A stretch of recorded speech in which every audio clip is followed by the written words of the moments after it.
ay God's faithfulness in adversities. Ano? So ang katapatan ng Diyos sa panahong mahihirap, sa mga panahong ng pagsubok o mga problema, at malawak po siyempre ang mga adversities, kagaya po nitong mga pagbagyo, mga kalamidad, ituturing nating natural adversity dyan.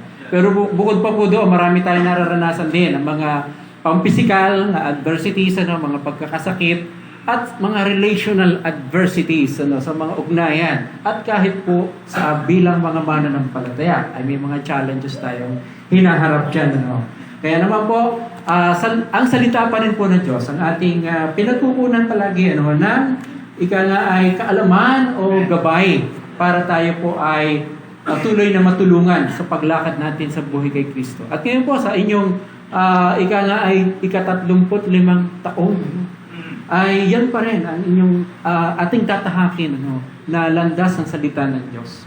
Dahil doon po natin napapatunayan ang katapatan ng Panginoon habang tayo ay natututo sa kanyang mga salita. Okay? Yan. Mula po sa unang Pedro, ang ating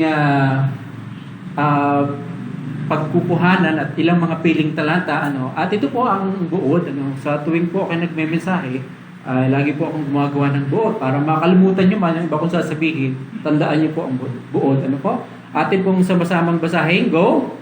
Ang pagkaunawa sa mabuting plano ng Diyos mula sa kapahayagan ng kasulatan ay magdudulot sa atin ng lubos na pagtitiwala sa katapatan niya kahit sa mahihirap na sandali ng ating buhay. Amen po ba? Sumasang-ayon kayo niyan? Napakahalaga po siyempre na nauunawaan natin ang plano ng Diyos at mabuting plano ng Diyos sa ating buhay. At yun po, siyempre, ay mula sa Bible mismo. Amen. Ito ang pinagkukuhanan natin ng kaalaman na yon na ibinigay sa atin ng Diyos. At bubuhat po doon tayo lalo kung tumitibay yung ating tiwala sa Kanya. Dahil alam nating tunay ang salita ng Diyos at siya po ay tapat sa Kanyang mga gagawin na mga plano sa ating buhay kahit sa panahong mahihirap. O lalo na sa panahong mahihirap, yun po ang kailangan natin. At the fact na kayo po ay nakaabot na sa ganitong taon, ang ilan sa inyo siguro kasama sa mga pundadores na tinatawag o yung mga nauna, hanggang ngayon ay ibig patunay po yan ng katapatan ng Diyos sa inyo. Sa amin din po church, actually, ako nga po ay mula sa Mother Church ay sa Bawan Bible, more than 60 years old na po yan. Ito namang akin pong pinagpapastoran ngayon ay kapi-50th lamang namin nitong taong ito.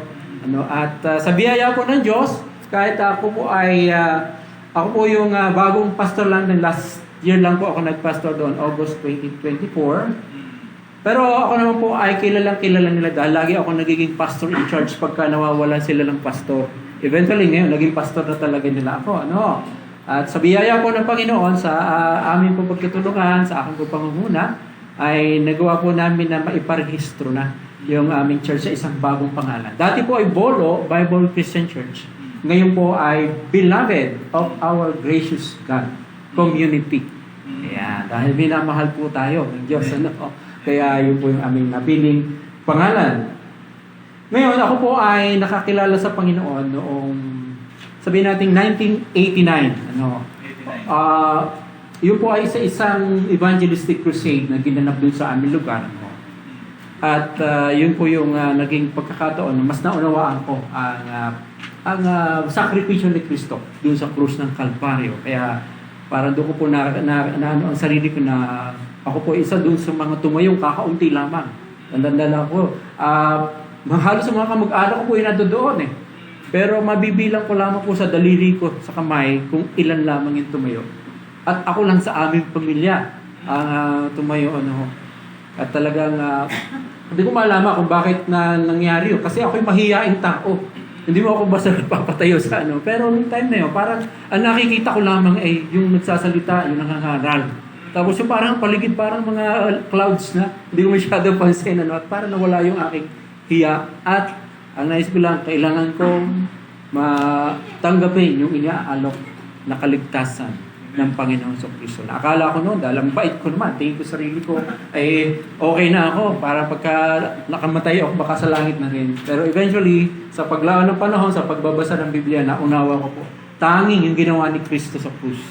Ang kanyang kamatayan, pagkalibing at muling pagkabuhay, ang naging batayan para ako'y maligtas. At nanampalataya lamang ako doon bilang tugon sa mabuting kapahayagan ng salita ng Diyos. Pero ako po ay naging aktibo sa church, sa BBCC noong 1991.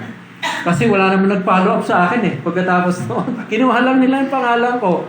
Pero wala naman nag-follow up. Pero, kumilos na po ang Diyos sa kalooban ko. Parang mayroon na akong unti-unting nagbabago sa aking kalooban. Parang, dati ay makikipag-away ako, pero nakakapagpigil na ako. Mga ganun, Kaya, pero hindi ko pa nauunawaan yun noon.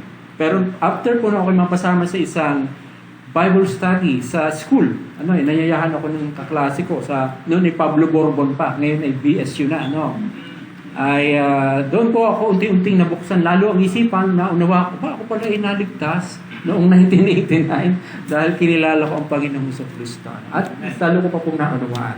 And then doon, pamula po noon, napasama na ako sa aming church, sa mother church sa Bawan, At doon na rin po unti-unti lumagok sa Panginoon. At noon po sa panahon yon, ang akin pong paboritong verse. Okay? Ano na lang ulit dyan. Yan. Okay. Yung Pilipos 1:6. Ito ang naging primary favorite verse ko. Sabi ko doon, na ako'y may lubos na pagkakatiwala sa bagay nito, na ang nagpasimula sa inyo ng mabuting gawa ay lulubusin hanggang sa araw ni Kristo. Yan po yung nagbigay sa akin kaagad ng confidence sa pagiging bagong Kristiyano noon. At ako po na talagang sabihin natin mainit na mainit sa Panginoon. Na sa halos sinasamahan ko yung mga gawain sa church, kabataan, prayer meeting, worship service, at yung mga training, lalo na sa evangelism.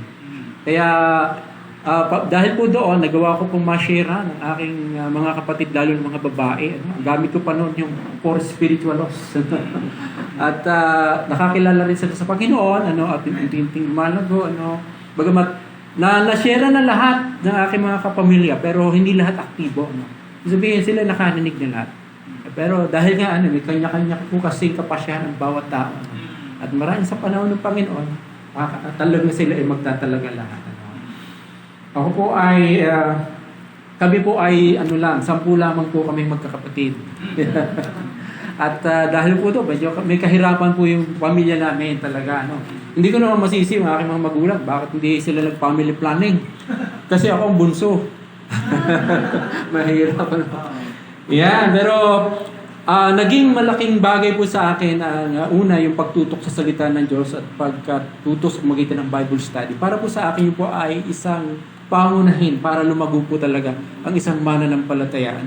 Dahil nakita ko po yung aking mga kasabayan noon na sila ay more on sa mga parang yung mga masasayang fellowship lang. Pero yung pagka-Bible study na, ay hindi mo na makakatapahan, At dahil makikita mo hindi sila ganun ka-aktibo sa church at hindi rin sila nakakapaglingkod. Mahalaga po ang salita mismo ng Diyos. Ang ating unang ibigin, dahil yun po ang nagbibigay sa atin ng paglaro. Dahil ang ating pong buhay, meron po akong picture papakita, sa buhay natin kay Kristo. Ito po yung natutunan ko rin sa aking isang, ako po yung nag-masteral class, pero online. At ito po is mula sa isang subject namin, servant leadership, na ang buhay po natin ay parang mapipicture natin na ganyan. Meron tayong mga gustong maabot sa buhay, di po ba? Mga there, sabihin natin, there, may mga ultimate there, yung pinakagusto nating maabot, may flag, At tayo, kung nasa saan tayo ngayon, yun yung here natin. Pero bago tayo makarating doon sa mga there natin, halimbawa, ang mga there na pwedeng gusto mo makatapos sa pag-aaral, may mga anak, o ikaw mismo, magkaroon ng maganda trabaho, o kaya magkaroon ng mabuting pamilya, ng mga, siguro, ari-arian. Sino ba namang hindi naghahangad ng mga mabubuting bagay sa mundo? Yung po ay pwede natin sabihin mga goals natin. Bago natin ma-achieve yung pinaka-ultimate goal na gusto natin, dadaan tayo doon sa ibang mga goals na yan. At yun po yung path na dadaanan natin. Kung saan ay Kagaya niya, may daang maayos, may daang pataas pababa. Alam naman natin, ang dadaanan natin ay hindi pare-pareho. Sa buhay Kristiyano rin, ganun din, hindi smooth sailing lang ang buhay natin. Parang ganito yan. Meron tayong plano, yung una, tapos parang okay lang sana kung isang diretso lang, makukuha na natin yung ating gusto, Pero iba po ang plano ng Diyos sa atin bago tayo makarating doon sa gusto natin o sa pinakamagandang dapat mangyari sa atin. Lalo na kung plano ng Diyos, Yan, intindihan nyo na yan, Iba't ibang para mga dinadaanan, mga obstacles, At yun po ay nagpipicture din ng ating buhay Kristiyano. Kahit naman hindi Kristiyano, ganun din may mga pinagdaraanan din. Magkakaiba lang tayo kung paano tayo tumutugon. Pero mahalaga po yung sinabi ni James, At mamaya ko po mas bibigyan niya ng sa mga pagsubok o yung mga problema, may plano po o may layunin ng Diyos. Bakit niya inaalaw na dumaan tayo sa mga pagsubok? Pwede naman na pagkat na tayo makakilala sa Panginoon, dali na tayo sa langit, di ba? Yun ang pinakamaganda Pero may mabuting plano po ang Diyos habang tayo narito sa lupa at yun po ang ating patuloy na titingnan. Lalo na sa panahong mahihirap.